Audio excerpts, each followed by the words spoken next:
જિલ્લા અને શહેર પોલીસ દ્વારા ટ્રાફિક જાગૃતિ અભિયાન હાથ ધરાયું હતું।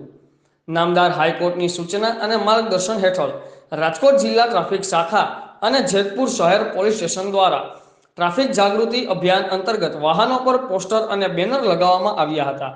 ખાસ કરીને ટીઆરબી જવાનોના કાર્યો અને ફરજોની લોકોને અને વાહન ચાલકોને જાણકારી આપતા પોસ્ટર્સ વાહનો પર લગાવીને લોકોને માહિતગાર કરવાનું અભિયાન ચલાવવામાં આવ્યું હતું। રિપોર્ટર રવિભાઈ વિંજોડા, આઝાદ મીડિયા લાઈવ, જેતપુર।